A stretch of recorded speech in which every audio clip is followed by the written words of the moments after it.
మన ప్రభువును రక్షకుడైన యేసుక్రీస్తు శుభనామం వందనాలు. ప్రియదేవుని సంగమా, ప్రియదేవుని బిడ్డలారా, మరొక కాల సమయం దేని వాక్యం ధ్యానించుకున్నాం. ముందుగా ప్రార్థన చేసుకుందాం. ప్రార్థన. కృపగల తండ్రి, దయగల మహేశ్వరుని నీ బంగారు పాదాలకు లెక్కలేని వందనాలు, స్తుతులు, స్తోత్రములు. గతించిన రాత్రి అంతా నీ రెక్కల చాటును కాచి కాపాడి సంరక్షించిన దేవా, మరొక కాల సమయం సజీవులు లెక్కను చేరి ప్రార్థించుండగా వాక్యమైన దేవుడు వాక్యం ద్వారా నాతో మాతో మాట్లాడి మీరే మహిమ ఘనత ప్రభావాలు పొందమని యేసునామమున నడుచున్నాం తండ్రి, ఆమేన్. ప్రియదేవుని సంగమా, ప్రియదేవుని బిడ్డలారా, నిర్ధనకు ఏర్పాటు చేయడం దేని వాక్య భాగము అపోస్తలుడైన పౌలు కొరింథీయులకు రాసిన 2వ పత్రిక 7వ అధ్యాయము 9 నుండి 12 వచనాలు ధ్యానం చేసుకున్నాము. అపోస్తలుడైన పౌలు కొరింథీయులకు రాసిన 2వ పత్రిక 7వ అధ్యాయము 9 నుండి 12 వచనములు ఈ విధంగా రాయబడినవి. మీరు దుఃఖపడితిరని సంతోషించుటలేదు కానీ మీరు దుఃఖపడి మారు మనస్సు పొందితిరని ఇప్పుడు సంతోషించుచున్నాను.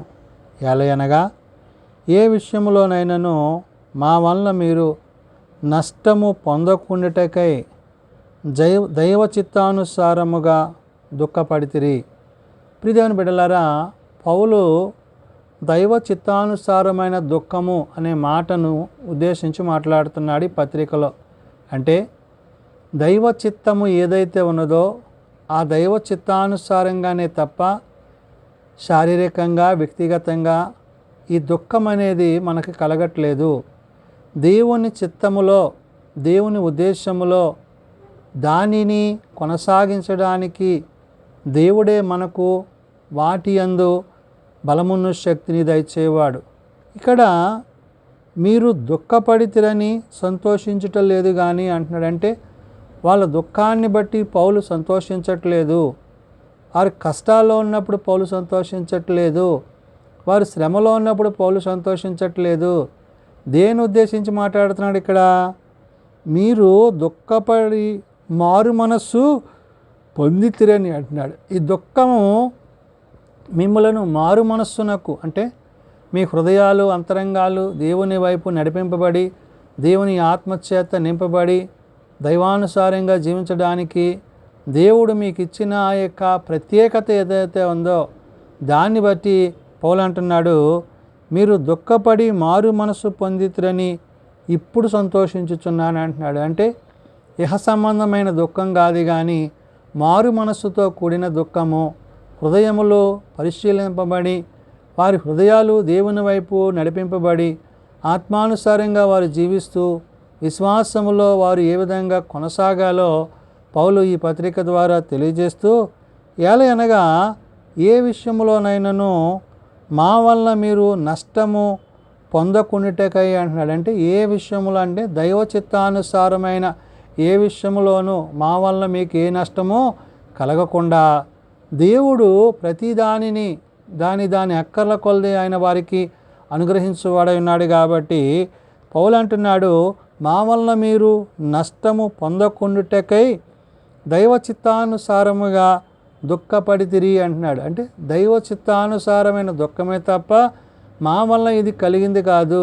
దేవుడు మిమ్మలను, మీ హృదయాలను సరిచేయడానికి, మీరు విశ్వాసములో జీవించడానికి, మీ ప్రవర్తన ఆయన వైపు నడిపింపబడ్డానికి దేవుడు మీరు ఏదైతే మీ హృదయాలలో కలిగి ఉండాలని ఆయన తలంచాడో దానిని ఉద్దేశించి పౌలు ఈ పత్రిక ద్వారా చెప్తున్నాడు. అంటే ఒక విశ్వాసి తన విశ్వాస జీవితంలో దేవునితో కొనసాగే సందర్భములో తనకి ఇహమందు ఏర్పడే ప్రతి విధమైన శ్రమ, శోధన, వేదన, కష్టాన్నించి దేవుడు ఏ విధంగా వారిని కాపాడుబడి ఉన్నాడో, రక్షించబడి ఉన్నాడో పౌలు చెప్తున్నాడు. అందుకనే దైవ చిత్తానుసారమైన దుఃఖము రక్షణార్థమైన మారు మనస్సును కలుగుజేయును అంటున్నాడు. ఈ దైవ చిత్తానుసారమైన దుఃఖం అంట రక్షణార్థమైన, అంటే రక్షింపబడి మారు మనస్సు పొంది దేవుని చిత్తాన్ని తెలుసుకొని దేవుని ఎరగని స్థితికిని దేవుని కలిగి ఉన్న స్థితికి ఉన్న వ్యత్యాసాన్ని ఇక్కడ గుర్తు చేస్తుంది. అందుకనే దైవ చిత్తానుసారమైన దుఃఖము రక్షణార్థమైన మారు మనస్సును కలుగజేయును అంటాడంటే నువ్వు రక్షింపబడి ప్రభువులో, పరిశుద్ధాత్మలో, తండ్రితో ఏకాత్మ కలిగి ఏకహృదయం కలిగి జీవించే జీవన విధానం ఉందే దాని విషయమై దేవుడు నిన్ను మరింతగా ముందుకు నడిపించేవాడైనాడు. అంత మాత్రమే కాదు, ఈ మారు మనస్సు దుఃఖమును పుట్టించదు అంటాడు. ఈ మారు మనసు ఏం పుట్టించదంట? దుఃఖాన్ని పుట్టించదండి. అంటే నీకు ఒక నిరీక్షణ ఉంది, ఆ నిరీక్షణ కొరకు ఈ దుఃఖము అంటే ప్రభువుతో, పరిశుద్ధాత్మతో, తండ్రితో ఏకాత్మ కలిగి జీవించగలిగిన స్థితి ఏదైతే ఉందో దాని విషయమై నీవు ఇక్కడ ఈ కష్టాన్ని, శ్రమని, దుఃఖాన్ని కలిగి ఉంటున్నావు. కాబట్టి ఇది ఎంత ఉన్నతమైనదో పౌలు చెప్తున్నాడు. ఈ మారు మనస్సు దుఃఖమును పుట్టించదు, అయితే లోక సంబంధమైన దుఃఖము మరణము కలుగజేయును అన్నాడు. ఈ లోక సంబంధమైన దుఃఖము అంటే అది శరీరానుసారంగా జరిగేది కాబట్టి ఆ దుఃఖము మరణాన్ని కలుగజేసేది అంటాడు. అంటే మరణించే స్థితికి తీసుకెళ్తాది ఈ శరీర సంబంధమైన దుఃఖము. అదే ఆత్మ సంబంధమైన దుఃఖము దేవునిలో బలపరచబడి, ఆయనలో స్థిరపరచబడి, విశ్వాసములో కట్టబడి, కృపయందు నిలిచిన వారే ఆ కృపానుసారముగా దేవుని యొక్క సన్నిధిలో నిత్యరాజ్యంలో ప్రవేశించే స్థితిని అది అనుగ్రహిస్తుంది. కాబట్టి అందుకనే దైవ చిత్తానుసారమైన దుఃఖము రక్షణార్థమైన మారు మనస్సును కలుగజేయును అంటున్నాడు.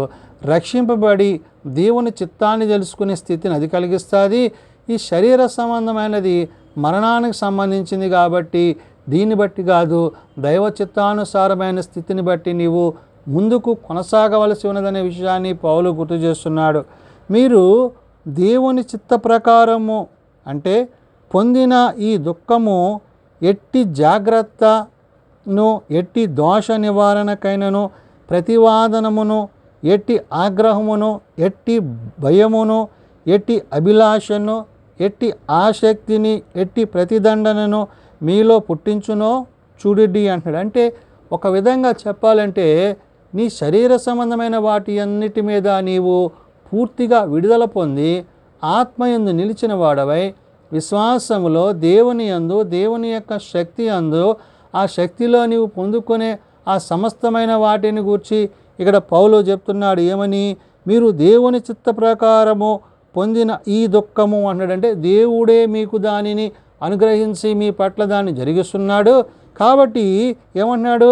ఎట్టి జాగ్రత్త అన్నాడంటే ఇది ఏం చేస్తుంది? మిమ్మల్ని జాగ్రత్త పరిచేదిగా ఉండి, ఎట్టి దోషం అంటే మీలో దోషాలను నివారించేదిగా ఉంది, ప్రతి వాదమును, ఎట్టి ఆగ్రహమును మీలో ఉన్న కోపాన్ని సమస్తాన్ని తొలగించి మీకు సమాధానాన్ని, నెమ్మదిని అది అనుగ్రహించేదై ఉన్నది.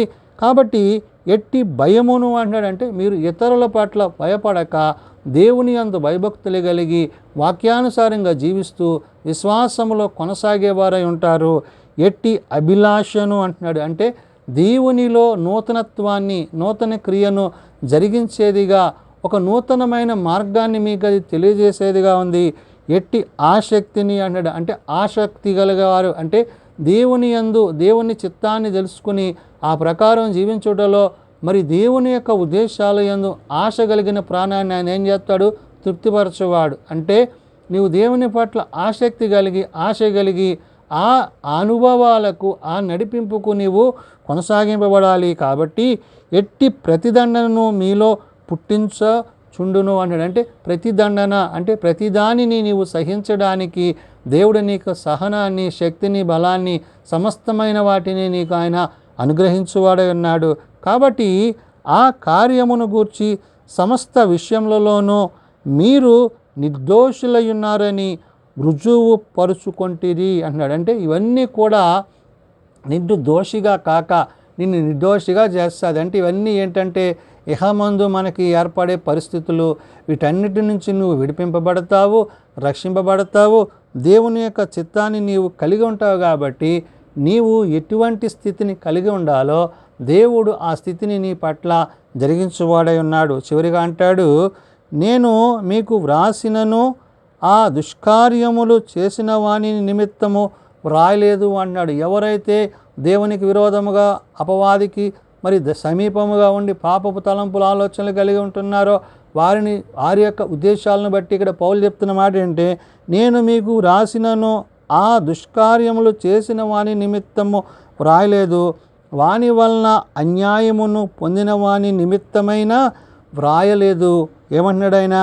మా ఎడల మీకున్న ఆసక్తి దేవుని ఎదుట మీ మధ్య బాహాటముగానే వ్రాసితిని అంటున్నాడు. అంటే దేవుని పట్ల మీకున్న ఆసక్తిని బట్టి దేవుని పట్ల మీరు ఏదైతే కలిగి ఉండాలని దేవుడు కోరుకుంటున్నాడో ఇవన్నీ కూడా దైవ చిత్తానుసారమైనవి. అందుకనే దైవ చిత్తానుసారమైన దుఃఖము దేవుని యొక్క నడిపింపును, అంటే దేవుని యొక్క చిత్తమై ఉన్నది, మనుష్యులది కాదది, దేవుడే దానిని నీ పట్ల జరిగించేవాడు. అంటే నీవు ఆ దైవ చిత్తానుసారమైన జీవితాన్ని నువ్వు కలిగి ఉంటే దేవుడు నీ పట్ల చేయు ప్రతి కార్యాన్ని బట్టి, అంటే ఇహమందు నీకు ఏర్పడే ప్రతి శోధన శ్రమ నుండి నీవు విడిపింపబడి ఆత్మతో సత్యముతో ఆయనను ఆరాధించేవాడివిగా, ఆయనను సేవించేవాడిగా ఉంటావు. కాబట్టి పౌలు అంటున్నాడు ఏమనంటే, మా ఎడల మీకున్న ఆసక్తి దేవుని ఎదుట మీ మధ్య బాహాటముగానే ప్రాసితిమి అంటున్నాడు. ఏది కూడా రహస్యం కాదు, అన్నీ కూడా దేవుని ఎదుట వెల్లడిపరచడం జరిగింది. కాబట్టి ఆయన నమ్మదగిన వాడు, ఆయన నీతిమంతుడు. ఆయనను అనుసరించి ఆయన యొక్క అనుగ్రహాన్ని కలిగి ఆయన చిత్తానుసారమైన మనం నడిచినప్పుడు ఇక్కడ పౌలు చెప్తున్నాడు, దైవ చిత్తానుసారమైన దుఃఖము మనలను విశ్వాసంలోని స్థిరపరిచేదిగా, బలపరిచేదిగా, నిత్యరాజ్యానికి నడిపించేదై ఉన్నదనే విషయాన్ని పౌలు తన పత్రిక ద్వారా కొరింథీ సంఘానికి తెలియజేస్తూ, నేడు మనము ఆ దైవ చిత్తానుసారమైన దుఃఖాన్ని కలిగి దేవుని యందు జీవించేవారమై ఉండాలని ఉదయకాల సమయమున పరిశుద్ధాత్మ దేవుడు తెలియజేసిన మాటలు. ప్రార్థన చేసుకుందాం. ప్రేమ నమ్మకం కలిగిన మా తండ్రి, కృప కలిగిన దేవ, అవును నాయన, ఆత్మతో సత్యముతో నేను ఆరాధించుటకు, స్తుతించుటకు, సేవించుటకు, ప్రార్థించుటకు, నీ యొక్క ఉద్దేశాలను ఎరిగి ఇహమందు మేము ముందుకు కొనసాగుటకు నీ కృప దయచేయండి. శరీర సంబంధమైన, ఇహ సంబంధమైన, పాప సంబంధమైన, లోక సంబంధమైన వాటి యందు మనస్కరించక ఆత్మ యందు నిలిచిన వారమై దేవాని చిత్తం ఏమైనదో ఎరిగి గ్రహించి ఆ ప్రకారం జీవించుటకు మాకు నేర్పించండి. అయ్యా, ఈ ఇహమందు మేము అనేకమైన శ్రమలు, శోధనలు ఎదుర్కొన్నప్పటికీ అయ్యా నాయన, వాటి యందునైనా నీ చిత్తమయ్యున్నదనే విషయాన్ని ఎరిగి నీవు మాకు వాటి మధ్య మమ్మల్ని ఉంచినప్పుడు వాటిని జయించడానికి నీ వాక్యం అనే ఖడ్గమును మేము ధరించుకున్న వారమే ఆత్మ ఖడ్గము చేత నీ సత్యమును అనుసరించి, నీ నీతిని అనుసరించి జీవించుటకు మాకు నేర్పించండి. ఇహపరమైన సంబంధమైన వాటి యందు మనస్కరించక పరలోక సంబంధమైన వాటి యందు నీ వాక్యపు ఆలోచనల యందు దేవాని చిత్తానుసారంగా జీవించగలిగిన స్థితి మా అందరికీ దయచేయండి. ఎవరు నశించక అంతటందరూ మారు మనసు కలిగి పాపక్షమాపణ కలిగి హృదయమందును పరివర్తన కలిగి నూతనత్వం కలిగిన వారమై అయా హృదయంలో నీ యొక్క వాక్యమును స్థిరపరుచుకునే స్థితి మాకు దయచేయండి. చిన్నబిడ్డలు, యవనులు, పెద్దలు, వృద్ధులు ప్రతివారిని వారి వారి తరగతుల చొప్పున ఆశీర్వదించి దీవించండి.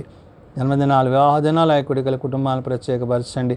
తమ ప్రియులను పోగొట్టుకున్న కుటుంబాలను ఆదరించండి. ఏ ఒక్కరూ నశించక అంతటందరూ మారు మనసు కలిగి పాపక్షమాపణ కలిగి నీ కృపయందు నిలిచినట్లు నీ త్వరలో నువ్వు రానైనప్పుడు నాయన నీ రాజ్యంలో చేరగలిగిన స్థితి మా అందరికీ దయచేయమని, మహిమ ఘనత ప్రభావాలు మీరే పొందుకొనమని యేసు ఉన్నత నామమున ప్రార్థించి వేడుకొనుచున్నాం తండ్రి. ఆమెన్. పరలోకమందున మా తండ్రి, నీ నామం పరిశుద్ధపరచబడగాక, నీ రాజ్యం వచ్చుగాక, నీ చిత్తం పరలోకమందు నెరవేర్చినట్లు భూమి మీద నెరవేరుగాక. మా అనుదినాన్నిడ మాకు దయచేయం. మెడల అపరాధం చేసిన వారిని మేము క్షమించి ఉన్న ప్రకారం మా అపరాధములను క్షమించము. శోధనలో తేకాదులను తప్పించము.